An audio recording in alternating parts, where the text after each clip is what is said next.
To say the Internet had caught fire would be an understatement.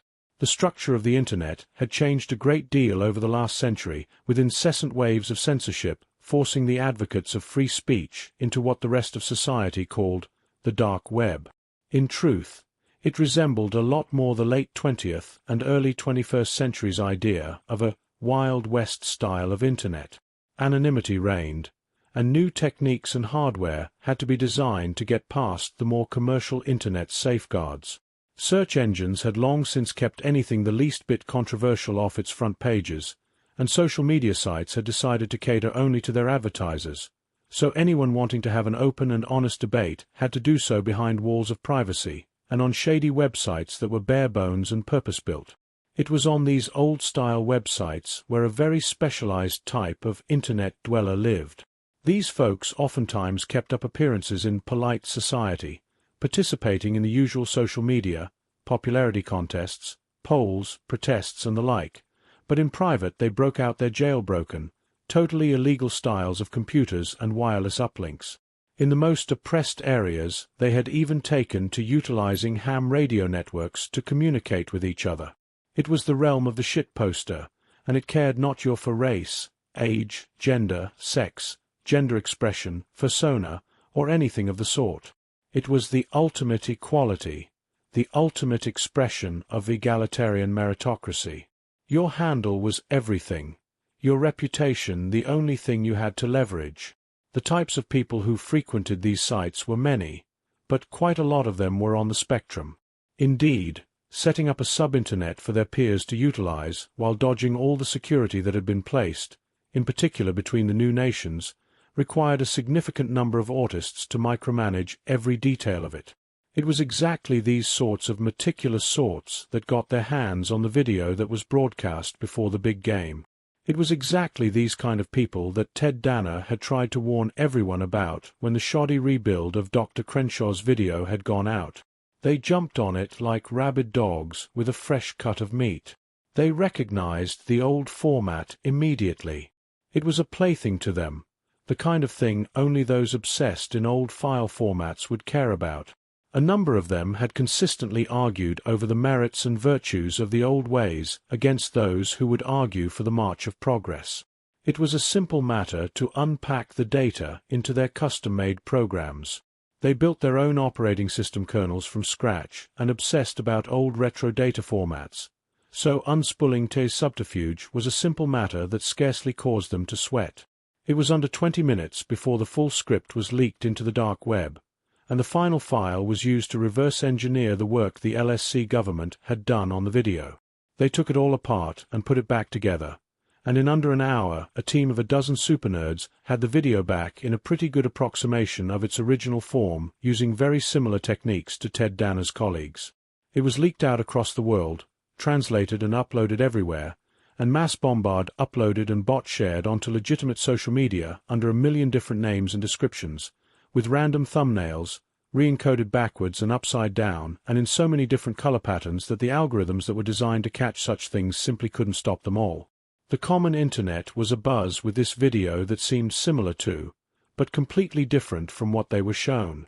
They were asking questions about why it kept being taken down. They were actively seeking out the different versions of it that the censors couldn't catch and were actively sharing it. Confusion turned to alarm. Alarm turned to concern. Concern turned to outrage. And finally outrage turned to violence. Mob mentality took over as people mass shared the hashes hashtag Hecknu hashtag Theliedus hashtag Hawthorne Lives hashtag SaviusDoctor hashtag TearItDown hashtag WeatherPeople and hashtag Rip Earth. Within an hour of the baseball game ending, the people who had started relatively small riots against Dr. Crenshaw due to the false message portrayed of him had gotten swept up into what turned out to be an international riot of untold devastation as the ultimate flash mob erupted. The people were pissed at such an obvious attempt to delude them, and were extra pissed that their grandparents and parents had been misled their whole lives as to why Crenshaw's arc had left in the first place. Social media had given people the capacity to organize and try to overthrow all the world's governments en masse, and it had finally happened.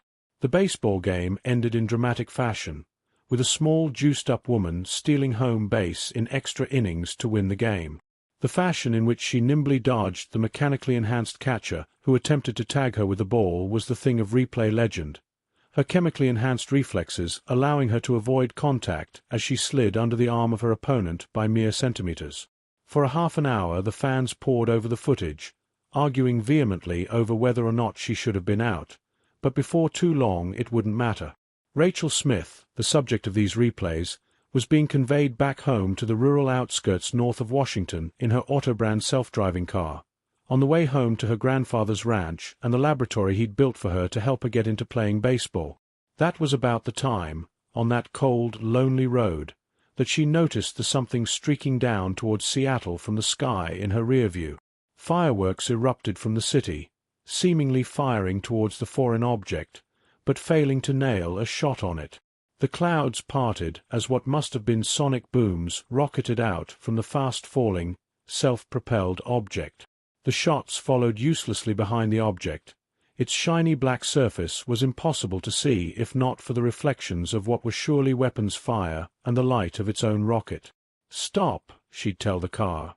"Open the driver's side door." A side panel opened up, allowing her to exit the vehicle. Her chem harness responded to her elevated heartbeat by enhancing her perception and reflexes. For Rachel's chemically boosted mind, time slowed down.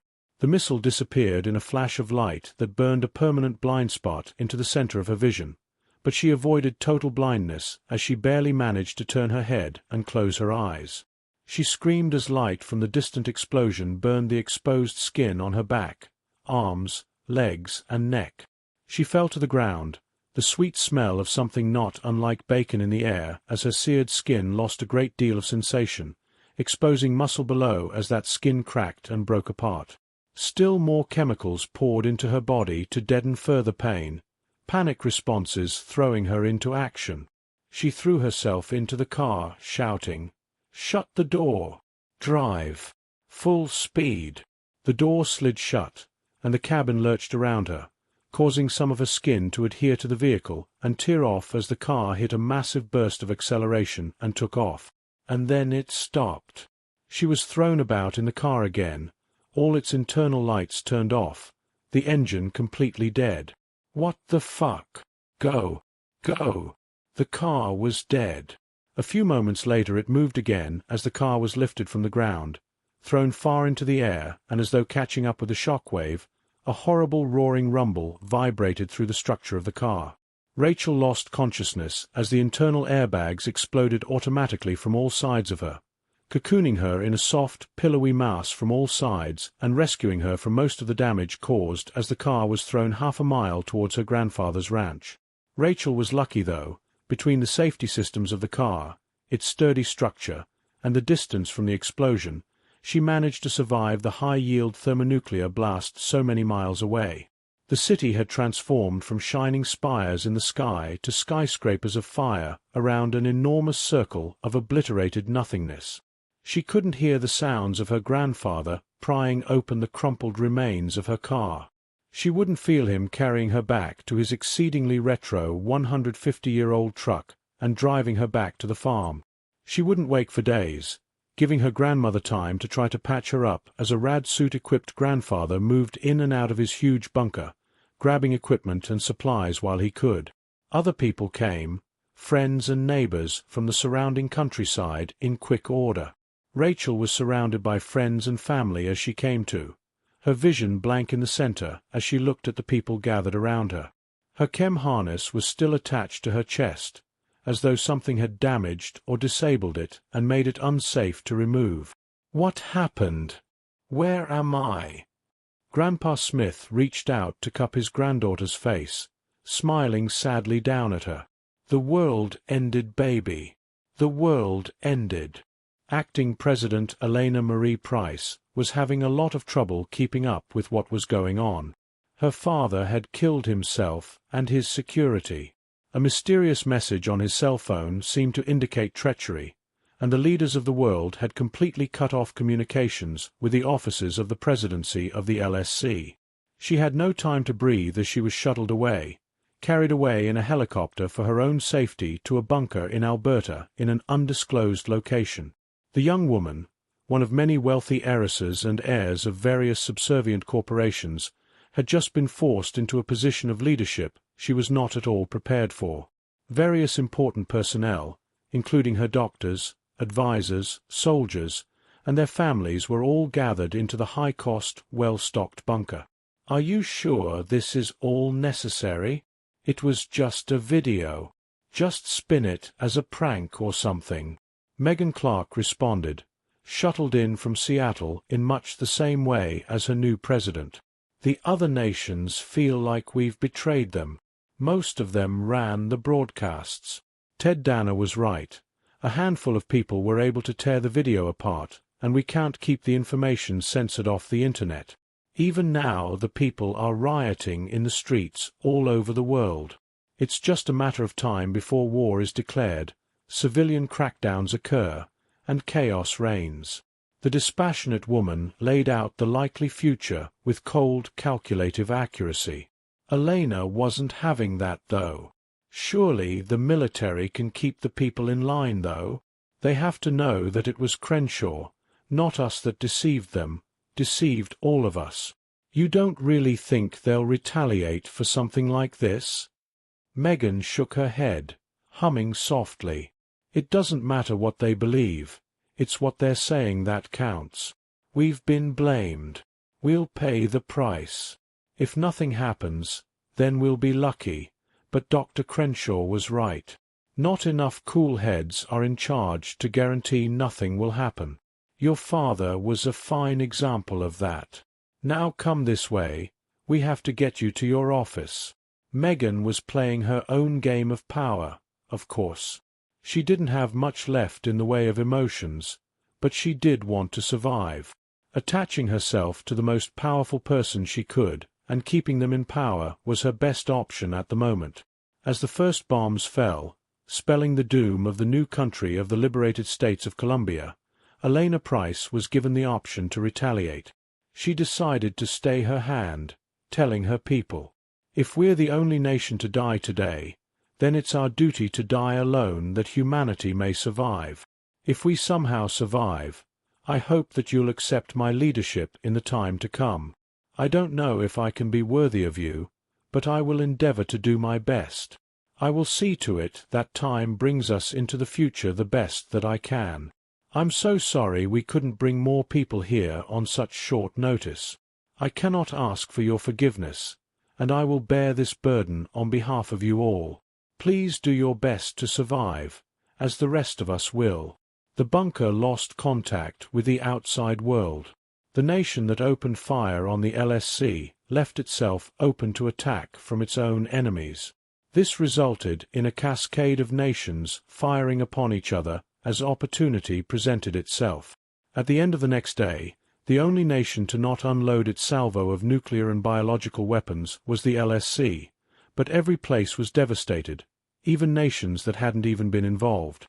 Be it out of spite, anger, jealousy, or a cold-hearted determination to ensure mutual destruction, Earth went quiet. Fires raged, and the people and animals of Earth were bombarded with radiation, viruses, horrible darkness, and the odd unleashing of genetically enhanced insects and rodents, an escape of quarantined human test subjects. The blue planet that shone so brightly in the night became a blazing fireball, and then was dark again. The night of Thursday, March 24, 2133, and morning of Friday, March 25, 2133, would mark the final human-driven planetary disaster for millennia. Of course, there were various ecological disasters that irrevocably damaged the biosphere caused by humans before, but this was the worst one that humans affected themselves with. Even if more had held back, the sheer destructive abundance unleashed was enough to wipe out most of life on the planet multiple times over. "Doctor, prepare your eyes for a change in light levels. I am going to be turning on the monitors in your room." It woke Dr. Crenshaw in the night, his hands moving over his eyes to shield them and allow him to regulate how much light he let into them as they adjusted to the light suddenly flooding his room from the monitors nearby. He'd sit up and watch. It was a dark image, a long-distance telescopic view of Earth. How long had he been watching that blue ball? "What's wrong? What's going on?" he asked, watching the screen. There wasn't a whole lot to look at. Such a beautiful planet. Tay did not know how to respond. She didn't know if she had a heart, but if she did she could feel it breaking. She knew what was about to appear on the monitor. She had received the simple message from the beta facility stating simply, "It's happening," before communication cut out again. She'd seen those first few bright flashes, and then clusters of flashes through the rest of the night as billions of lives were surely ended. She had been tasked with the protection of a few thousand lives and a few 100,000 more potential lives.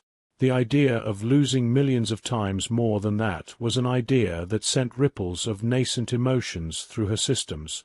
It would be years before she could properly cope with the moment she watched Earth burn, likely as a consequence of her own actions. Oh my God! The doctor could see the flashes now, just as she'd beheld them minutes before.